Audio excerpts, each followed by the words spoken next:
قل اللہم مالک الملک تؤتی الملک من تشاء وتنزع الملک ممن تشاء وتعز من تشاء وتذل من تشاء بیدک الخیر انک علی کل شیء قدیر۔ کہہ دیجئے اے اللہ جو مالک ہے ملک کا، جو مالک ہے ساری بادشاہت کا، تو دیتا ہے ملک، تو دیتا ہے حکومت، بادشاہت، من تشاء جس کو تو چاہتا ہے، وتنزع الملک ممن تشاء اور تو لے لیتا ہے، چھین لیتا ہے کیا؟ حکومت جس سے تو چاہتا ہے، وتعز من تشاء اور تو عزت دیتا ہے جس کو چاہتا ہے، وتذل من تشاء اور تو ذلیل کرتا ہے جس کو چاہتا ہے، یعنی عزت لے لیتا ہے جس کی چاہتا ہے۔ بیدک الخیر تیرے ہاتھ میں ساری بھلائی ہے، انک علی کل شیء قدیر بے شک تو ہر چیز پر قدرت رکھنے والا ہے۔ اب یہاں پر ہم دیکھتے ہیں کہ عزت و ذلت کا یا حکومت یا اقتدار کے آنے جانے کا اہم خدائی قانون بتایا جا رہا ہے، یعنی انسانی تاریخ کے بارے میں ایک اہم قانون کی وضاحت کی جا رہی ہے کہ اقتدار کا ملنا اور چھن جانا دونوں کا فیصلہ تمام تر اللہ کے ہاتھ میں۔ یہ بھی عقیدے کی بات ہے، یعنی یہ بھی ایمان کا حصہ ہے۔ جیسے دن رات کا آنا جانا، سورج کا طلوع غروب ہونا، لوگوں کا دنیا میں آنا اور جانا، زندگی اور موت، رزق کا آنا جانا، یہ اللہ کے ہاتھ میں ہے۔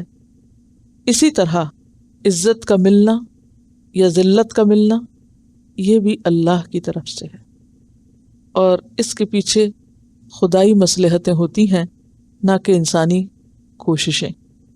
اور یہ بات یاد رکھنی چاہیے کہ ہر قسم کی عزت، طاقت، قدرت اللہ کے اختیار میں ہے۔ یہاں بھی اس آیت کے پس منظر میں ایک واقعہ بیان کیا جاتا ہے جو غزوہ خندق سے متعلق ہے۔ غزوہ خندق میں خندق کھودنے کا کام مجاہدین اسلام کے سپرد ہوا۔ 40 ہاتھ لمبی خندق 10 آدمیوں کے سپرد تھی، یعنی 40 فٹ 10 لوگوں کو کھودنا تھی۔ یہ خندق کئی میل لمبی اور خاصی گہری اور چوڑی تھی، جس کو دشمن عبور نہیں کر سکتے تھے، اور اس کو پورا کرنے کے لیے جلد کھودنے کی ضرورت تھی، کیونکہ دشمن پہنچنے والا تھا، تو اس کے آنے سے پہلے کئی میل تک اس کو کھودنا تھا۔ اور یہ کام اتنا دشوار تھا کیونکہ مدینہ کی زمین جو ہے وہ نرم زمین نہیں ہے، سخت زمین ہے۔ تو یہ اتنا مشکل کام تھا کہ جس میں لوگوں کو کھانے پینے، سونے، قضاء حاجت کی ہوش نہ تھی، یعنی اتنی تیزی کے ساتھ اتنی زیادہ جگہ کو کھودا جانا تھا، اور وسائل بھی مسلمانوں کے پاس محدود تھے۔ تو بہرحال ایک تو یہ کہ پورے عرب سے دشمن اکٹھے ہو رہے تھے۔ اس کے لیے بھی میں آپ سے چاہوں گی کہ غزوہ خندق کو آپ اسوہ رسول میں یا تجلیات نبوت میں سے پڑھ لیجئے، مزید آپ وہاں سے بھی ڈیٹیل دیکھ سکیں گے۔ تو بہرحال ہوا یہ کہ بنیادی انسانی ضروریات کے لیے بھی نکلنا مشکل ہو گیا تھا۔ ایک تو دشمن کا محاصرہ، دوسرے یہ جو خندق کھودنے کا عمل تھا، لیکن الحمدللہ صحابہ کرام کے اندر جو ایمان تھا اس کی وجہ سے یہ کام مکمل ہو گیا دشمن کے پہنچنے سے پہلے۔ آپ صلی اللہ علیہ وسلم خود بھی خندق کی کھدائی میں شریک تھے۔ اب خندق کی کھدائی کے دوران اتفاق یہ ہوا کہ ایک بہت بڑا بھاری پتھر آ گیا جو صحابہ کرام سے توڑا نہیں جا رہا تھا، چٹان کی چٹان تھی۔ اب ظاہر ہے کہ جب بھی کوئی مشکل ہوتی تھی وہ آپ کی طرف آتے تھے۔ آپ صلی اللہ علیہ وسلم اس وقت اپنے پیٹ پہ 2 پتھر باندھے ہوئے تھے، اور پھر آپ آگے بڑھے اور آپ نے ایک ضرب لگائی، یعنی پتھر کے اوپر یا چٹان کے اوپر زور سے مارا تو اس کا کچھ حصہ ٹوٹا، اور اس میں سے آگ کا شعلہ بلند ہوا۔ پتھر ٹوٹا اور اس میں سے آگ نکلی۔ ویسے بھی آپ دیکھیں وہ خاص قسم کا پتھر ہوتا ہے نا، جو ٹکرائیں تو اس سے بھی آگ نکلتی، لیکن بہرحال اس پتھر سے آگ نکلی جس سے دور تک روشنی پھیل گئی اور لوگوں نے دیکھا اس کو۔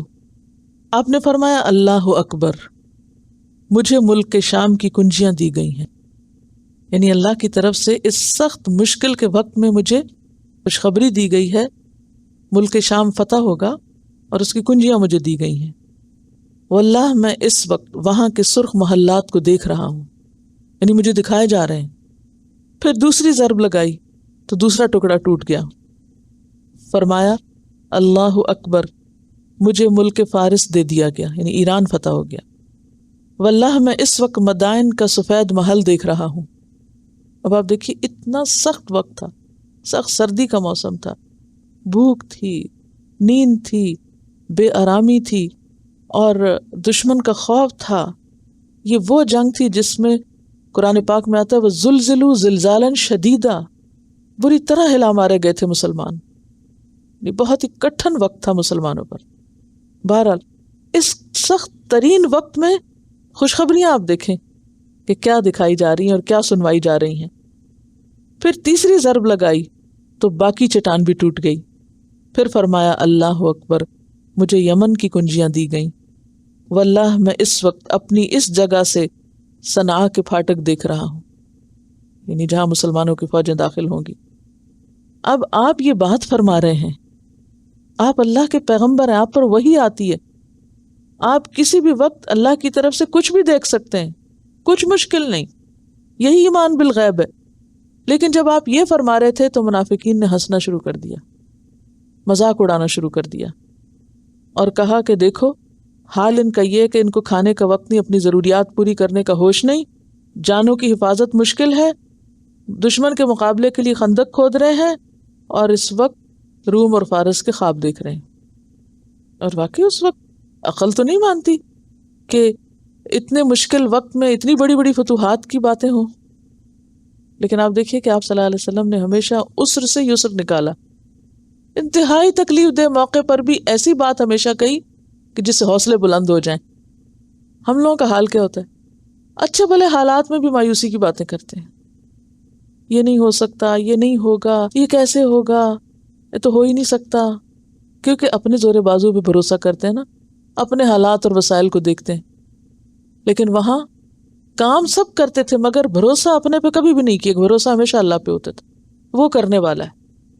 ہم نے اپنا حصہ ڈال دیا جو ہمیں ہمت تھی، توفیق تھی، باقی اس کے ذمے۔ لیکن منافقین وَلَكِنَّ الْمُنَافِقِينَ لَا يَفْقَهُونَ، وہ ایسی باتیں نہیں سمجھتے تھے۔ بہرحال تو اس وقت اللہ تعالیٰ نے یہ آیت نازل فرمائی کہ انہیں بتا دیجئے اللہم مالک الملک تؤتی الملک من تشاء وتنزع الملک ممن تشاء وتعز من تشاء وتذل من تشاء بیدک الخیر انک علی کل شیء قدیر۔ وہ باتیں جو تمہیں مشکل لگتی ہیں وہ ہیں اللہ کے ہاتھ میں، وہ جسے چاہے جب چاہے جتنا چاہے نواز دے، کسی کے ہاتھ میں کسی کی قسمت نہیں۔ ہر قسم کی عزت اور طاقت اللہ کے ہاتھ میں ہے، بادشاہت اللہ کے ہاتھ میں ہے، اور وہ جس کو چاہے دے۔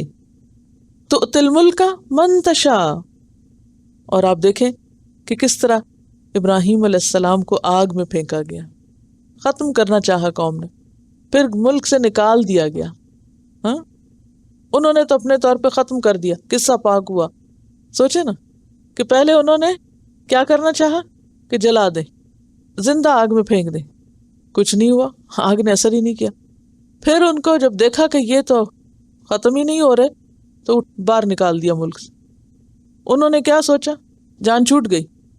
اللہ نے کیا کیا؟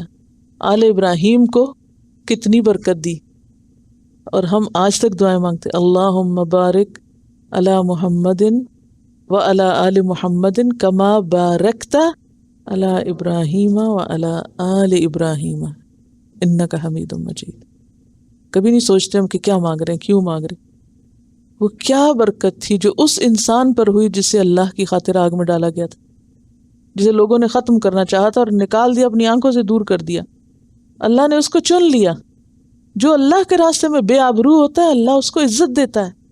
من تواضع للہ رفعہ اللہ، جو اللہ کے لیے جھک جاتا ہے اللہ اس کو بلندی دیتا ہے۔ اللہ نے نہ صرف ابراہیم کی آل پر بھی برکتیں کی، جس کے بارے میں قرآن پاک میں سورۃ النساء آیت 54 میں آتا ہے فَقَدْ آتَيْنَا آلَ إِبْرَاهِيمَ الْكِتَابَ وَالْحِكْمَةَ وَآتَيْنَاهُمْ مُلْكًا عَظِيمًا، ابراہیم کی آل کو ہم نے کیا دی؟ کتاب و حکمت تو دی، ملکن عظیمہ بھی دی۔ داؤد اور سلیمان علیہ السلام کو ایسی بادشاہت ملی کہ اس کے بعد دنیا میں کسی کو نہیں ملی۔ جو وسائل اور اختیارات اور قدرت اور طاقت ہے انہیں اللہ نے اپنے اذن سے عطا کی۔ تو تل ملک من تشاء، کہ داؤد علیہ السلام کون تھے؟ پڑھا نا ابھی طالوت کے قصے میں، ایک معمولی سپاہی تھے اور کہاں سے کہاں پہنچے، یعنی کوئی سوچ نہیں سکتا تھا، ایک عام چرواہے سوچ نہیں سکتے وہ کہاں پہنچیں گے۔ اور پھر اسی طرح آپ دیکھیں کہ صحابہ کرام میں سے حضرت عقبہ بن عامر جو ہیں بکریاں چراتے تھے، 12 دوست تھے آپس میں، اور سب کیونکہ مدینہ میں تو چراگاہ نہیں تھی تو دور جنگلوں میں نکل جاتے تھے بکریاں لے کے، وہیں چراتے۔ اب ہوا یہ کہ جب انہیں پتہ چلا کہ حضور صلی اللہ علیہ وسلم تشریف لائے ہیں تو انہوں نے سوچا کیا کریں، بکریوں کو ایسے آنے ٹنڈے تو نہیں چھوڑ سکتے، تو 12 کے 12 نے مل کے سوچا اچھا ہر روز ایک ایک جائے اور سن کے آئے اور پھر آ کے بتائے۔ تو سارے باری باری گئے، عقبہ بن عامر سب سے پیچھے رہ گئے، وہ کہتے مجھے بکریاں اتنی پیاری تھی کہ میں نے کہا کہ میری بکریاں خراب ہو جائیں گی، میں نے نہیں جانا، اچھا پھر چلا جاؤں گا۔ جیسے کچھ لوگوں کو اپنی چیزیں، اپنا گھر بہت پیارا ہوتا ہے تو کہتے نہیں اگر میں گھر نہ رہی تو گھر نہیں چل سکتا۔ خواتین عام طور پہ یہ سوچتی نا گھر کا کیا کریں گے، چیزیں خراب ہو جائیں گی، ڈس آرڈر۔ بہرحال وہ کہتے ہیں میں سوچنے لگا کہ مجھے بکریاں بہت پیاری ہیں، میں نہیں ان کو چھوڑ سکتا۔ کہتے ہیں لیکن ہوا کیا، وہ جو بھی جاتا تھا وہ آ کے باتیں سناتا تھا، آپ نے یہ بتایا ہے، یہ سکھایا ہے، یہ فرمایا ہے، تو یہ سن کے پھر وہ اثر ہونے لگتا ہے نا، اچھا یہ تو بڑی اچھی باتیں ہیں۔ تو ایک دن آیا کہ پھر بکریوں سے زیادہ دین پیارا ہو گیا، اور اس دن سوچا کہ نہیں بس میں جا رہا ہوں، اپنی بکریوں کو ٹھکانے لگایا، اور اس کے بعد آپ کی خدمت میں آ کے کہا کہ یا رسول اللہ صلی اللہ علیہ وسلم میں بیعت کرنا چاہتا ہوں۔ آپ نے فرمایا کون سی بیعت کرو گے، بیت الہجرہ کرو گے یا دوسری؟ کہا بیت الہجرہ کروں گا، یعنی آپ ہی کے پاس رہوں گا، واپس نہیں جاؤں گا۔ خیر انہوں نے بیعت کی اور آپ صلی اللہ علیہ وسلم کے پاس رہ گئے۔ یہ پھر اصحاب صفہ میں شامل ہو گئے اور دن رات دین سیکھتے تھے، بہترین قاری تھے، بہترین عالم تھے، بے شمار احادیث حفظ تھیں۔ آپ صلی اللہ علیہ وسلم نے ان کو خود قل اعوذ برب الفلق قل اعوذ برب الناس سکھائی۔ جب آپ سفر پہ جاتے تھے تو یہ آپ کے ساتھ جاتے تھے، اور آپ کے اونٹ کی جو نکیل ہوتی تھی وہ پکڑ کے چلتے تھے۔ تو ایک دفعہ کہا کہ عقبہ تم پیدل چل رہے ہو، اوپر بیٹھو گے؟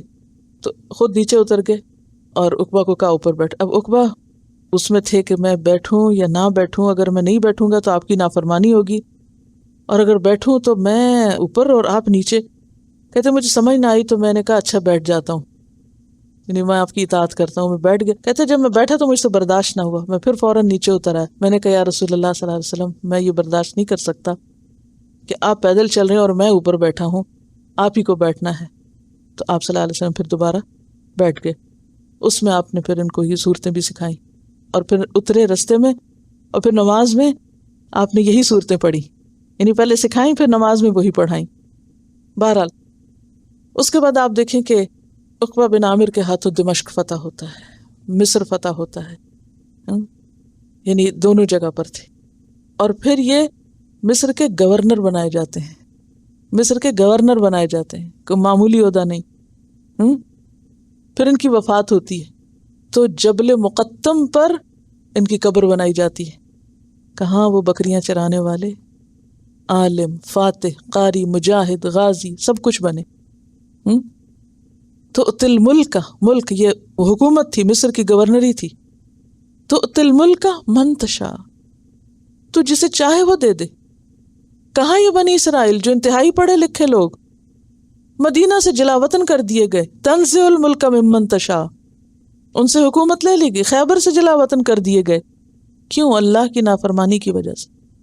اور وہ لوگ جو بدو تھے، پڑھے لکھے نہیں تھے، کچھ پتہ نہیں تھا، بکریاں چرانے والے تھے، انہوں نے جب اس پیغام کو قبول کیا، اون کیا، محنت کی، تو اللہ نے ان کو دنیا میں سب کچھ دیا۔ آپ صحابہ کے حالات پڑھتے تو جائیں، ایک ایک ان میں سے کہاں کہاں تک پہنچا، ایک ایک ہیرا تھا، کوئی کم درجے کا نہیں تھا، کیونکہ انہوں نے سچ کہا، جو کہا سچ کہا. اسی لیے پیچھے جو صفات آپ نے پڑھی صابرین والصادقین، جو ایک دفعہ کہہ دیا بس اس پہ جم گئے، پھر ہٹے نہیں، کچھ گزرا اس سے ہلے نہیں، وہ کمٹمنٹ تھی ان کی، پھر وہ عہد تھا. ایسے ہی لوگوں کو پھر اللہ نے نوازا. تؤتی الملک من تشاء وتنزع الملک ممن تشاء. منافقین تم ہنستے ہو کہ آج اس مشکل وقت میں ابھی تمہیں فیوچر اسلام کا نظر نہیں آتا، لیکن وہ دن دور نہیں کہ جب واقعی ایران اور روم اور مدائن، یہ سارے کے سارے علاقے مسلمانوں کے قدموں تلے آئے. وَتُعِزُّ مَن تَشَاءُ وَتُذِلُّ مَن تَشَاءُ بِيَدِكَ الْخَيْرُ. ساری خیر تو اللہ کے ہاتھ میں، پھر لوگوں سے کس لیے ڈرنا. اِنَّكَ عَلَىٰ كُلِّ شَيْءٍ قَدِيرٌ. اور یہ اتنی زبردست دعا ہے، اللہ ہر چیز پر قادر ہے. جس کو اس بات پر ایمان ہو جائے نا کہ اللہ ہر چیز پہ قادر ہے، اس کے لیے پھر کوئی مشکل نہیں رہتی. اور پھر آپ دیکھیے کہ الملک جو ہے، اس میں دنیاوی بادشاہت اور حکومت تو آتی ہی ہے، اس میں دینی سیادت بھی آتی ہے. دینی سیادت کا کیا مطلب ہوتا ہے؟ وہ دینی سیادت جو پہلے بنی اسرائیل کے پاس تھی، ان سے لے لی گئی اور وہ کس کے پاس منتقل ہوئی؟ امت محمد صلی اللہ علیہ وسلم کے پاس دینی سیادت. اور اسی وجہ سے تو یہود حسد کرتے تھے. تو اللہ تعالیٰ کیا فرماتے؟